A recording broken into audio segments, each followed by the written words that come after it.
So tenants that don't work, we want to make it easy for them to leave. And every public market anywhere has turnover of tenants, and we will be no exception. We hope the turnover is relatively low, of course.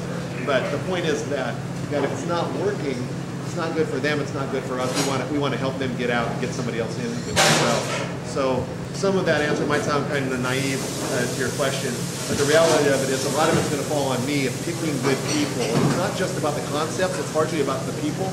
And so vetting the people and making sure that they have the kind of attitude that I think is about customer service and about sort of being part of a team is an important part of doing this.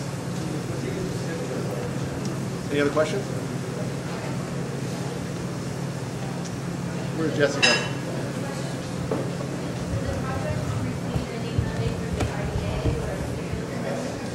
We had a redevelopment agency grant of $2.5 million and then a loan amount of $2.5 million. Street work and the widening is sort of out of another pot that they have of another $1 million. So there's definitely been city involvement in it.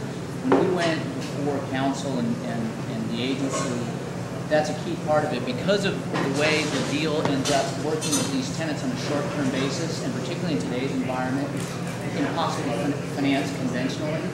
So because of that, to get it rolling and stabilize and sort of prove that the concept works, we got the city involved to work hand in hand with us. Any other questions right now? Well, and so what kind of, that's the public sector, what's the private sector match? In terms of what we put in, we have our contribution for the balance of everything else that has been spent. So we purchased the buildings, we've contributed the excess dollars necessary to get the improvements put in as well. So we don't know what that number is. At the end of the day, we'll see how we end up on the total costs, but we'll be responsible for anything over that. Above and beyond the $5 million? Correct. Yes. For hours of operation, Would you mind repeating the question? The question was, what are the hours of operation that are contemplated? We'll have mandatory hours for all the vendors, which will probably be something in the neighborhood of 11 a.m. till 7 p.m., something like that, which is actually typical of other markets. So everybody will have to be open 7 days a week, those hours. But we'll strategically put on the perimeter of the project any businesses that want to have longer hours. For example, the coffee house will probably be open from 6 a.m. until midnight, and that's fine. So you'll be able to access it from the outside without having to go inside of the market. So probably what we're going to end up with is primarily on the perimeter, businesses with longer hours, which would typically be restaurants and coffee house and bars, or bar. We're only going to have one bar. And a typical, the produce vendor, the meat markets, and like that will be open almost certainly the minimum number of hours because most of us don't shop late at night. At least I don't. Some of you probably do. Another important component of the whole architecture, and I'll show you when we go out on the tour, is that we're trying to create this porousness between all the different elements. And in a sense, there are 4 major components, or 5, which would be the sidewalk, these 2 buildings, the plaza, and the other building. So all of the buildings will have glass, windows, and doors around the whole perimeter. On all the sides of the building. So the point is you'll be able to look into a building and even maybe see the back of the building, walk into the building, walk out to the plaza, from the plaza to the other building, etc.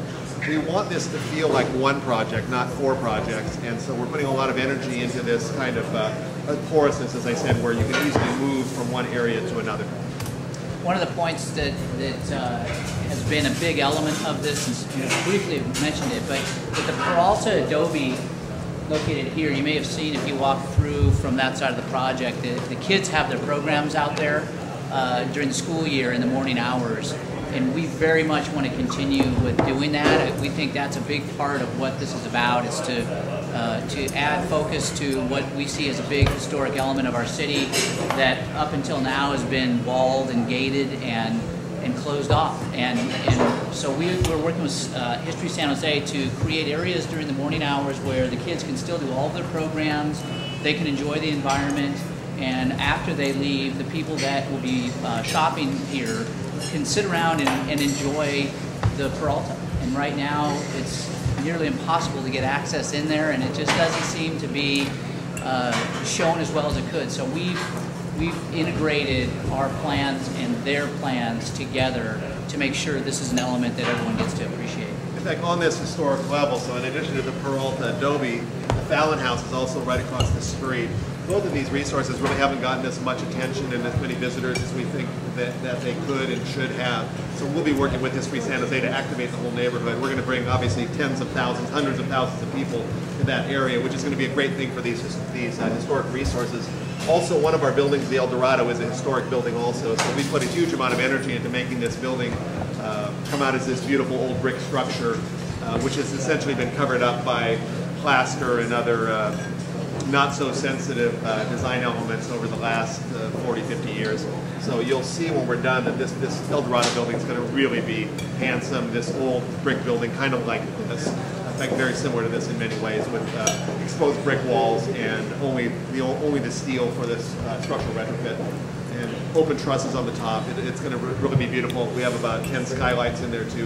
In fact, the whole project has skylights in it, so it'll need very little electric light during the day, which is a great thing both for energy efficiency, for energy conservation, and for just pleasant light. Nothing's as good as natural light. You'll also see as you walk through the El Dorado building versus the Lasardi building, what it takes structurally to keep these older buildings up. It'll blow your mind, and the footings and the steel and what it really needs to have happen to keep those walls up versus a newer structure that doesn't have nearly that building. When you go through it, that's already had its seismic retrofit, and you can hardly tell the difference versus how opened up the building is next door there. It's pretty amazing. Yeah, like even though I've done retrofits before on my restaurant, the size of the holes in the floor with these rebar and concrete, the things are this big and this deep and 20 feet long. It's really kind of mind-boggling.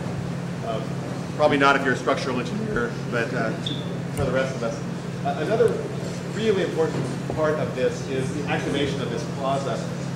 In this back part of the plaza, we're going to have a stage with entertainment as many as 300 days a year. The idea would be that any day from 4 o'clock till sunset at least, probably, that there'll be entertainment going on. No charge. There'll be a place to sit, again, have a glass of wine, listen to some music, talk to your friends. We've got a lot of creative ideas for activating part of the space, doing wedding receptions, having some kind of a large table like this where you could have family dinners, where you have to buy your food from market vendors. We want to do everything we can to reinforce the sales of our vendors, both to make them successful and, of course, to make ourselves successful. So there'll be, in the Peralta Plaza, a couple of hundred chairs, tables all around the perimeter of the plaza. We need to stay away from the Peralta Adobe because of its historic status. But other than being next to that, we want to activate that whole plaza. And again, between festivals, our own entertainment, and events of all kinds, we expect that every day of the year there'll be something going on out here. Working with nonprofits will be another important element of what we're going to do.